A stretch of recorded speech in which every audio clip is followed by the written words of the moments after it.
नमस्कार, बहुत स्वागत है आपका। मीन राशि, मई का महीना आपकी लाइफ को पूरी तरह से बदल देगा। देवगुरु बृहस्पति आपके राशि के स्वामी हैं और उनका राशि परिवर्तन भी होने जा रहा है। मई के महीने में अतिचार अवस्था में आकर गोचर करेंगे। राहु और केतु का भी महापरिवर्तन होगा।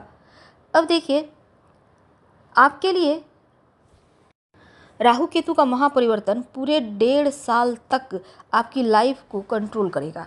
अब देखिए, ग्रहों के राजा भगवान सूर्य भी 15 मई को राशि परिवर्तन करेंगे धन के भाव पर। वैसे सूर्य यहाँ पर उपस्थित होंगे तो धन के मामलों में आपको लकी भी बनाएंगे। तो चलिए समझते हैं कि 14 तारीख को जब सूर्य राशि परिवर्तन करेंगे, इसके बाद आपकी लाइफ पर क्या प्रभाव पड़ेगा, और जब राहु केतु और देवगुरु बृहस्पति का महापरिवर्तन होगा तब क्या होगा। कौन सी तारीखें हैं इस महीने की, मई के महीने में, जो आपके लिए बहुत शुभ है। कोई भी इम्पोर्टेंट काम इस दिन आंखें बंद कर आप कर सकते हैं, और वो कौन सी तारीखें हैं जिस दिन कोई भी शुभ कार्य करने से बचना चाहिए, थोड़ा इंतजार करना चाहिए। तो अब देखिए, बुध वृषभ राशि में चतुर्थ भाव, बुध का चतुर्थ में जाना व्यापारिक भाइयों के लिए अनुकूल रहेगा। प्रॉपर्टी से जुड़े कार्य में, बिजनेस में खासकर लाभ होगा। कोई अवरोध है तो 6 मई से 23 मई के बीच आपके लिए बढ़िया है। देवगुरु बृहस्पति का महापरिवर्तन 15 मई को होगा। देवगुरु अतिचार अवस्था में आएंगे। चतुर्थ भाव केंद्र भाव में स्थिति रहेगी। अब गुरु का चतुर्थ भाव में आना केंद्र स्थान हो गया, तो गुरु जब भी चतुर्थ भाव में आएंगे तो सौभाग्य वृद्धि करते हैं, सुखों की वृद्धि करते हैं। दसम भाव पर करियर के लिए अनुकूल समय हो गया। तो 18 अक्टूबर तक देव गुरु बृहस्पति मिथुन राशि में रहेंगे, इसके बाद वह कर्क राशि में चले जाएंगे। अब हम समझते हैं कि गुरु की दृष्टि अष्टम भाव पर रुकावट का भाव है, बाधाओं का भाव है, लेकिन मुक्ति दिलवाएगा। गुरु के पास गुरु की जो दृष्टि है उसको अमृत के समान माना गया है, तो रुकावट बाधाओं को समाप्त करता है और उनकी दृष्टि से शुभ फलों की प्राप्ति होती है। अब शनिदेव 29 तारीख को परिवर्तन कर चुके हैं, आपकी ही राशि में बैठे हैं।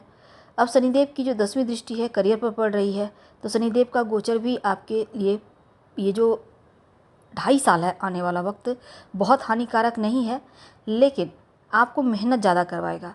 अब देखिए, एक चीज़ है कि राहु का गोचर, केतु का गोचर आपके लिए बहुत खास होने वाला, क्योंकि राहु अभी मीन राशि में है और वो अब कुंभ राशि में आपके 12वें घर में जाएंगे, और केतु छठे में। तो अब देखिए, जब राहु केतु का ये महापरिवर्तन होगा तो आपको मुश्किलों से बाहर निकालेगा। जो कार्य अभी तक नहीं हो पा रहे थे पूरा, आप बहुत मेहनत कर रहे थे, 1 साल से एक ही कार्य को पूरा करने में लगे हुए थे, नहीं हो रहा था, लेकिन जैसे ही राहु विदेश भाव में जाएंगे आपका कार्य भी बनेगा, विदेशी ज़मीन से लाभ होगा, विदेशी ज़मीन से जुड़ा हुआ काम होगा, यहाँ तक कि आप विदेश घूमने फिरने भी जा सकते हैं। तो कोई भी चीज़ को 10 गुना राहु बढ़ा देता है, और 12वां घर खर्चों का है तो 10 गुना खर्चा भी करवाएगा। तो किसी को भी पैसा वगैरह उधार ना दे, कहीं भी इन्वेस्ट सोच समझ कर करें, और हर तरफ नज़रें बनाए रखें तो ज़्यादा अच्छा रहेगा आपके लिए। 12वें घर में राहु है तो प्रयास कीजिए कि देखिए, राहु स्थान परिवर्तन कराएगा। जैसे कि आप अपने किराए के घर में हैं तो अपना घर होगा, या फिर आप कहीं और रह रहे हैं आपका ट्रांसफ़र होगा, तो राहु आपको स्थान परिवर्तन 12वें स्थान में जाकर जरूर करवाएगा, आप तैयार रहिए। इनकी जो 5वीं दृष्टि है सीधे चतुर्थ भाव पे है, चतुर्थ भाव आपके निवास स्थान, तो ऐसे में निवास स्थान में परिवर्तन के योग प्रबल रूप से बनेंगे। तो 18 मई से लेकर अगले 1.5 साल तक केतु का प्रभाव छठे भाव पर, रोग चोट ऋण कर्जे शत्रु का भाव है, नौकरी का भाव है। अब केतु कहता है कि मैं तुझे इससे हटाऊंगा, यानी कि कर्ज से मुक्ति दिलवाएगा, बीमारियों से मुक्ति दिलवाएगा, चोट चपेट की जो संभावना थी वो कम करेगा। अब आप डरिए मत, 7.5 भले ही चले, पर केतु बहुत हद तक आपको शुभ सूचना दे रहा है, आपकी मुश्किलों को कम करता दिखेगा। धर्म की तरफ जुड़े रहिए। रोज़ हल्दी का तिलक माथे पे, कंठ पे या फिर कलाई में कहीं एक जगह लगा लीजिएगा। थोड़ा सतर्क भी रहना है। अब हम समझते हैं कि इस महीने की अच्छी तारीखें, शुभ तारीखें कौन सी होंगी। तो आपके लिए 18, 19, 23, 24, 26, 27 तारीख बहुत अनुकूल होगी। कोई भी शुभ कार्य जो भी आप करना चाहते हैं आप आंखें बंद कर सकते हैं, आपके लिए बढ़िया है। अब देखिए, कौन सी तारीखों को सतर्क रहना है, तो वो तारीख है 1, 2, 3, 10, 11, 20, 29 और 30 तारीख। इस दिन आपको सतर्क रहना है, कोई भी कार्य इस दिन ना करें तो अच्छा है, और अगर करना पड़े तो गुरु का आशीर्वाद लेकर कीजिएगा, अगर ज़रूरी हो, मजबूरी हो तब।